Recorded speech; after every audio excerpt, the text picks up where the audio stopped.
네, 국정감사를 위해 귀한 시간 내주셔서 감사합니다.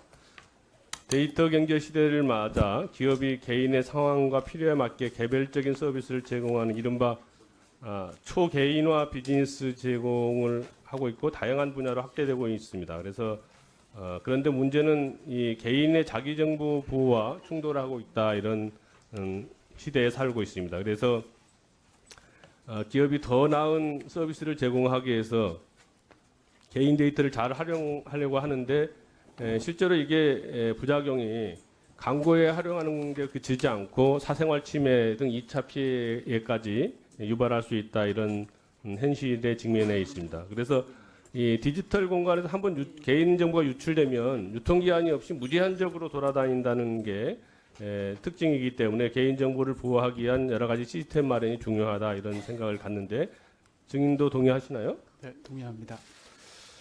그동안 개인정보 유출의 경우는 대부분이 해킹이거나 또는 랜섬웨어 같은 전문 기술을 활용한 데이터 탈취가 대부분이었는데 오늘 네이버 유봉석 총괄 부사장을 증인으로 요구한 것은 네이버가 일반인도 쉽게 다른 사람의 의료 정보를 취득할 수 있는 길을 스스로 열어놓고 이를 방치해왔기 때문입니다. 화면 한번 보시죠. 화면 보시면 네이버 페이를 통해서 실손보험 청구 서비스를 하고 있죠.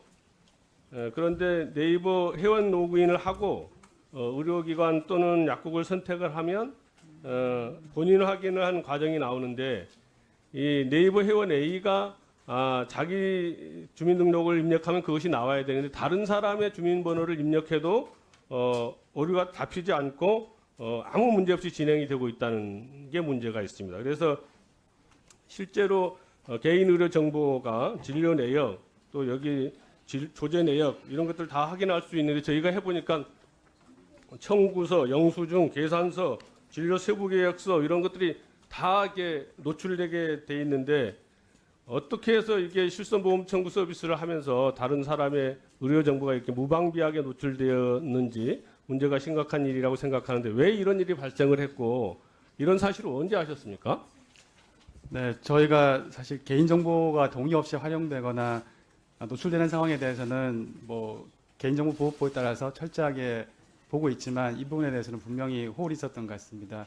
인지하게 된 계기는 뭐 사실 사전 인지가 부족했던 것도 맞고 의원님 말씀 있으시고 나서 저희가 내부적으로 검토를 해서 일단 급한 1차적인 조치는 됐고 추가 조치가 예정되어 있습니다. 그나마 참 다행이다 싶긴 합니다만은 그래도 국내 최대 포털인데 이런 포털 사업자인 네이버조차도 이런 유출이 가능하게 했다는 것은 말이 안 된다고 생각하고 그런데 어떻게 이게 제휴 서비스를 제공하기 전에 이렇게 사전적으로 충분하게 개인정보 보호 절차 이런 것들이 확인이 안 됩니까?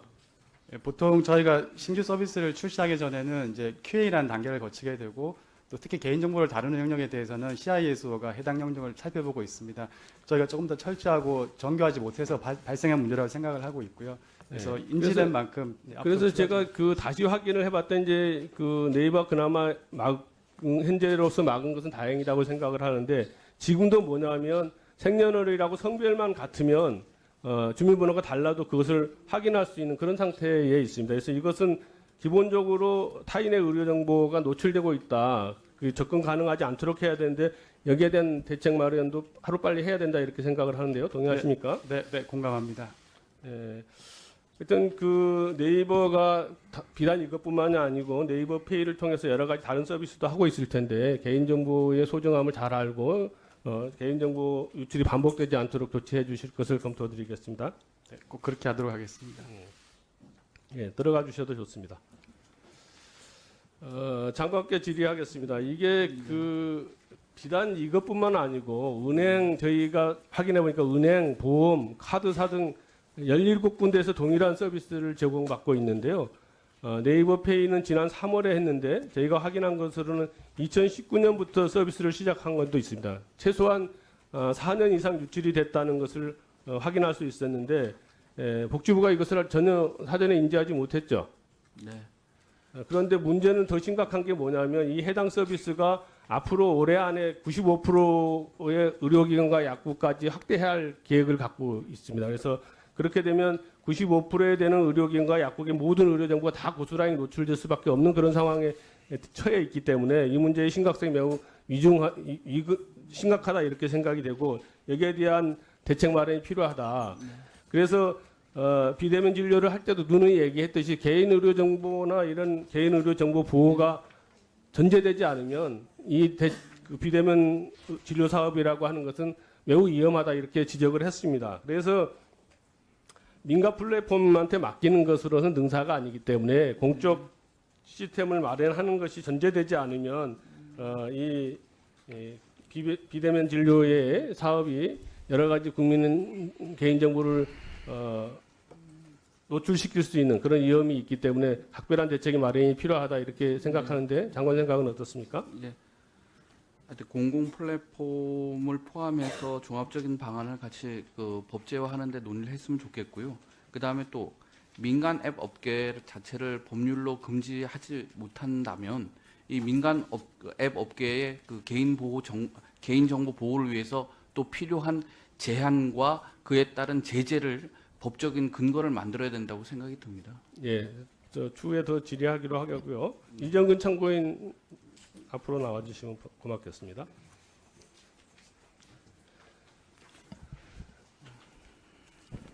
네, 바쁘실 텐데 나오셔서 감사드립니다.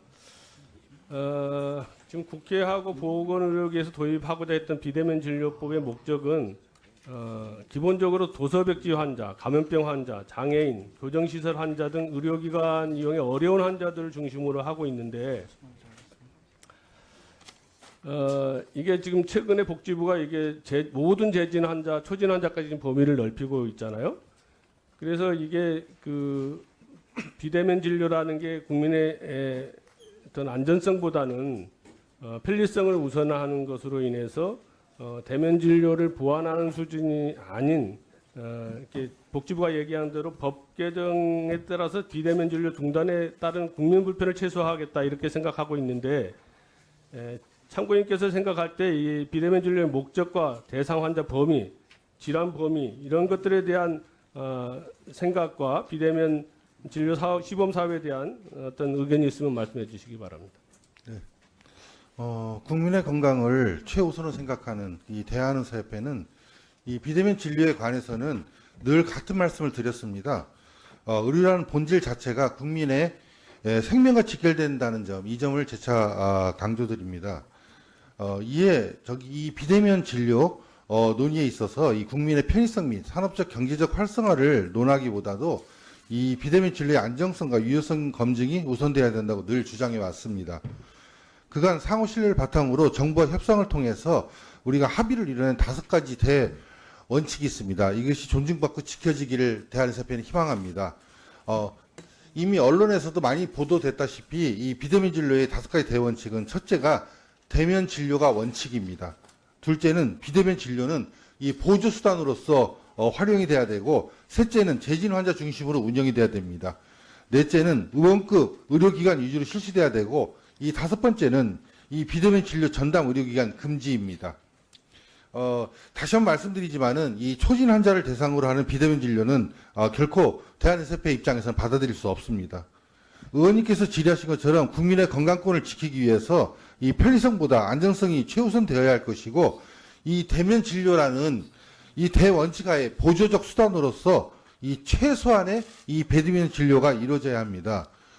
그런 면에서 이 재진도 이 지역적으로 따졌을 때는 의료 접근성이 떨어지는 이 도서 상간, 신경이 많은 벽오지 지역들, 그 다음에 이 대면 진료 경험이 있는 지속적 관리가 필요한 이 만성 질환자, 또 이제 거동이 불편하거나 일상생활에 제약이 있는 거동 불편자 등에 국한해서 최소한의 범위 내에서 비대면 진료가 필요할 것입니다.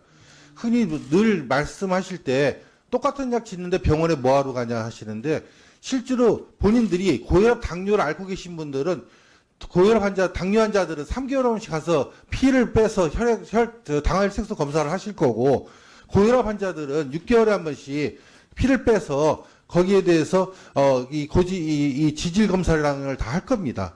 이 검사를 통해서 다음에 약의 치료에 대한 가이드라인을 삼고 있는 것이 이게 의사들입니다.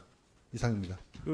현재 부회장님께서 보실 때 지금 비대면 진료가 화상 시스템 등 비대면 진료의 인프라가 충분히 구축되어 있다고 생각하십니까? 지금 최근에 대한의사협회에서 설문조사했습니다. 여기에서 대부분의 비대면 진료가 이 전화 진료로 진행되었습니다. 이 결과는 이 민간 업체가 만든 비대면 진료 중개 플랫폼에 대한 의사 회원들의 불신을 갖다 알 수 있는 결과입니다.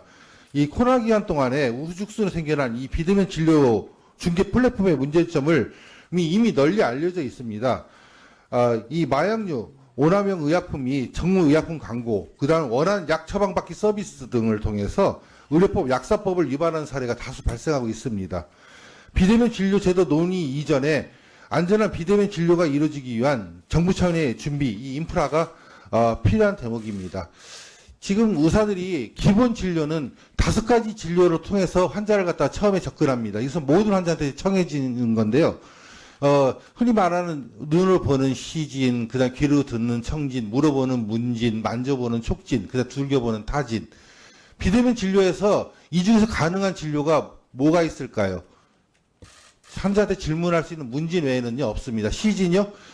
거기서 이 화면을 통해서 환자 모관도 제대로 볼 수 없을 뿐더러 특히 좀 거기에서 좀 예민하고 좀 수치스러운 부분을 갖다 볼 수는 더욱 없습니다. 결국 5가지 기본 진료 중에서 1.5가지 진료만 가지고 환자한테 정확한 진료를 해라. 그럼에도 불구하고 의료법 34조 3항에서는 비대면 진료에 대한 책임은 대면 진료와 같습니다. 과연 이런 상황에서 의사들한테 비대면 진료를 갖다가 의사들이 신뢰할 수 있을까요? 이상입니다. 네, 고맙습니다. 들어가셔도 좋습니다. 잠깐 멈춰 주시면 좋겠습니다. 김대원 참고인 나와 주시면 고맙겠습니다.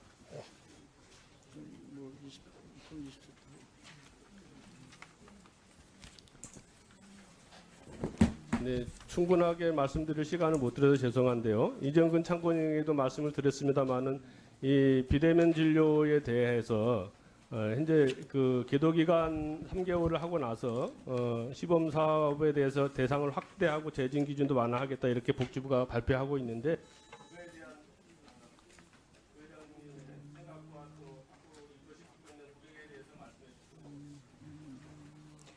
예. 예. 약사회는 현재 이런 그 확대하려는 움직임에 대해서 좀 엄중하게 인식을 하고 있습니다. 6월부터 8월까지 3개월의 계도 기간이 사실상은 비대면 진료, 한시적 비대면 진료의 기간과 별 차이가 없이 진행이 됐고요. 시스템 개선을 위한 과도기 과정이었다고 해도 사실상은 거의 연장선이었습니다.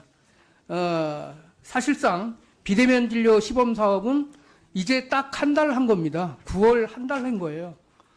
그렇게 본다면 시범 사업이라는 것이 어느 정도 데이터가 축적이 되고 뭔가 좀 설계하고 이런 그 기본을 마련할 수 있는 기간으로 삼아야 된다고 생각한다면 최소한 한 1년 정도는 좀 해보면 어떨까 그런 생각을 합니다. 그래서 이제 한 1년 이상의 기간 동안 하고 수정 보완 평가 뭐 이런 과정을 거쳐서 좀 확대하게 되면 확대할 수도 있지만 또 그걸 바탕으로 해서 어떤 의사결정이 내려지는 것이 맞지 않는가 그런 생각이 들고요. 다만 비대면 진료가 이제 본격적으로 9월 달에 시작되니까 그동안 자유롭게 했던 그 여러 가지 그 비대면 진료가 많이 이제 제약을 받는 과정에서 건수가 많이 줄었습니다. 이제 단지 건수가 줄었다는 그 이유로 국민이 불편해졌다는 시각으로 보는 것은 좀 무리가 있다 이렇게 생각을 하고요. 좀 더 지켜봤으면 좋겠습니다.